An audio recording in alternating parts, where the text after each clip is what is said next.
keeps joining. Every time me and her go live together, he keeps joining.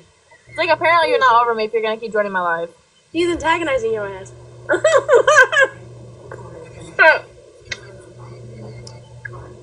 Look, he's not worth crying over, though.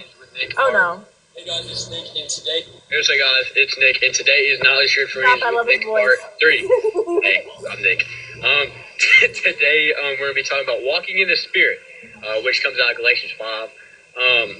And the first, what I want to say, talk about is the works of the flesh, which is verse 19.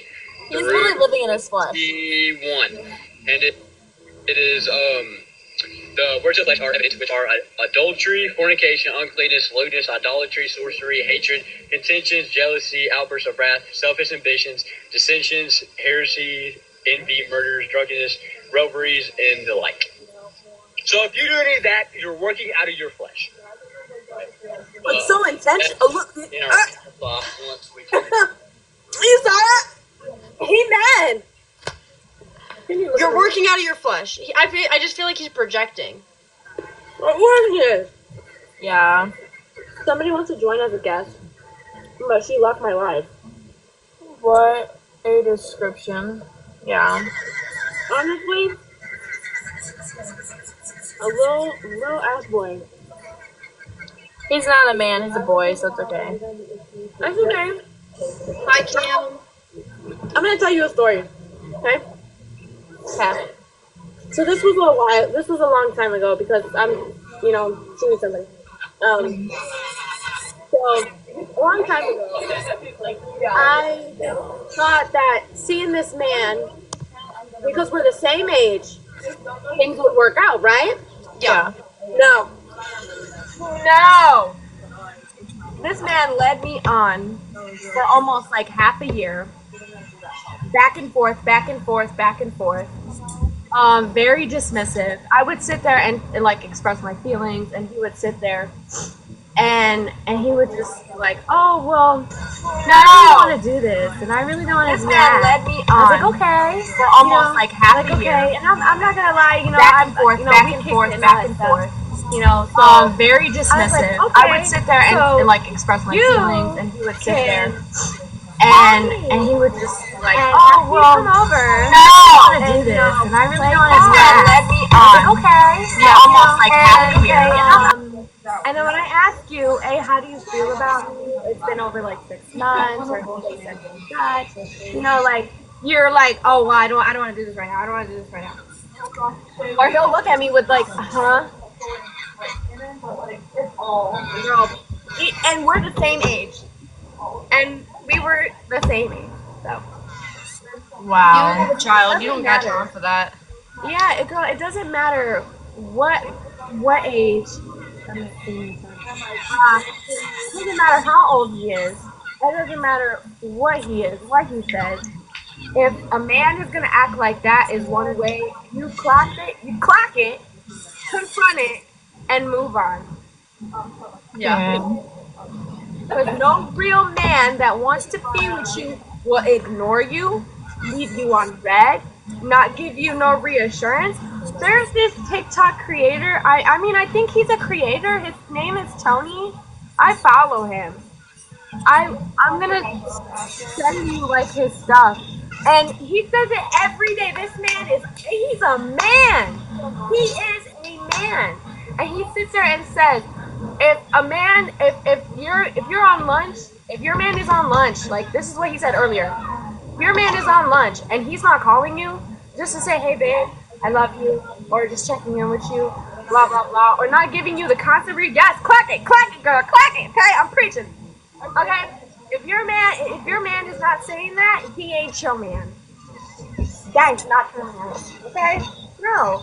And especially like if you're walking in your faith and you're trying to get to your faith, like really on it, a man that is in his faith will also lead the way, because what does it say in the Bible? A man is a leader.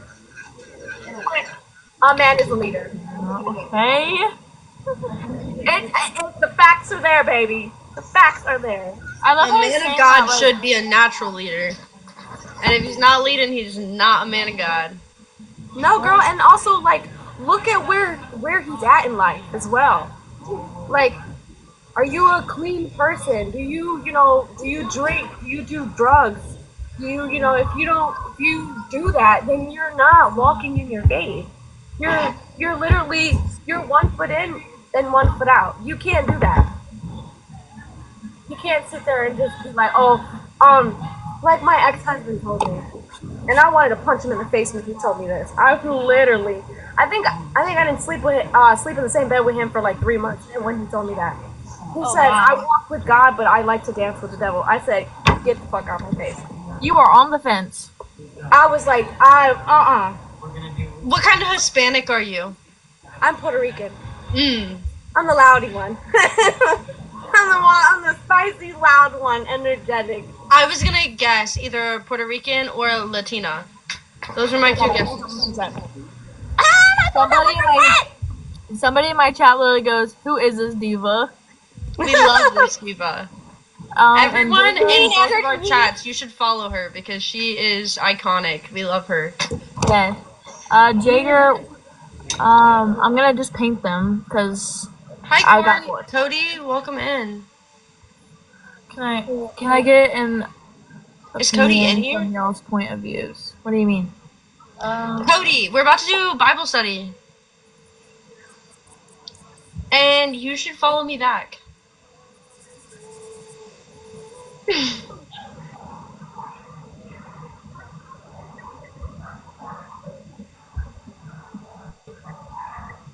I think her phone died. Okay.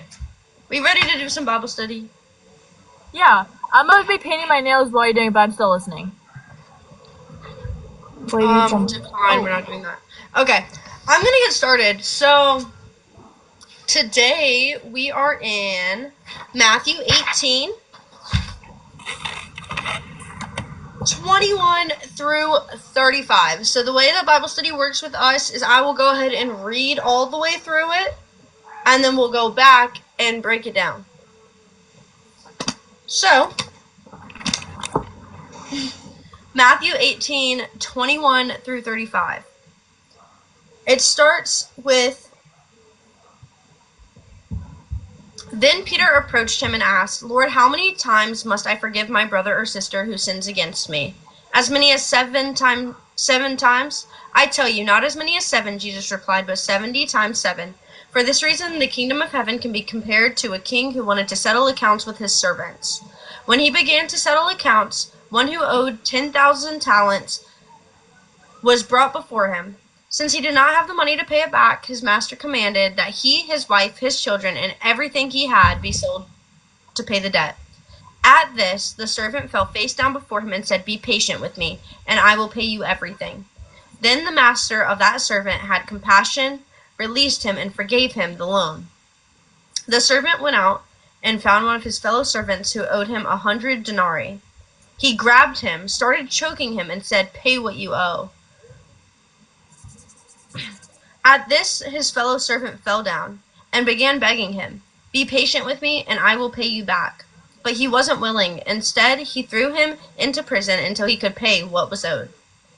Then the other servants saw what had taken place. They were deeply distressed and went and reported to their master everything that had happened. Then, after he had summoned him, his master said to him, You wicked servant, I forgave you all that debt because you begged me. Shouldn't you have also had mercy on your fellow servant as I had mercy on you? And because he was angry, his master handed him over to the jailers to be tortured until he could pay everything he was owed. So that the heavenly Father will do that to you unless every one of you forgives his brother and sister from your heart. So, this is something that just really we went over this morning, and it really just stuck with me. It's what we talked about at church. And there's just so much about it that landed really heavy on me because, everyone goes through a lot of hard things, and I've been through quite a few hard things over the past couple of months. And it's been scary, it's been overwhelming. And I've found that it is very easy to take offense to the things that the world does to you. It's very easy to be offended all the time. You don't even have to leave your house to be offended. All you have to do is pick up your phone. Her phone died. Confirm. And it's just like really important to remember that if you're living in offense, if you're constantly offended, offense becomes a drug. Being constantly offended gives you an elevated feeling of moral superiority. So when you're constantly offended by everything else, you begin to think that you are better than others because you're not doing what they're doing. It's a subconscious thing that affects how we treat everyone in our day-to-day lives. Yeah. So, in Matthew 18:21 through 35, in 25 it says that this man would have to sell his wife and his kids. And in that time, that was completely like, that was something you didn't even think twice about. But instead, the debt was forgiven. But then, after Jesus forgave that debt, the servant proceeded to go off to another servant and injure him with anger because of his offense that he was taken, that he was owed this money, that he was owed this debt. And,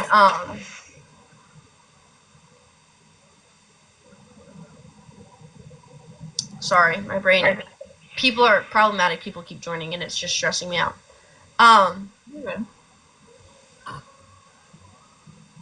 But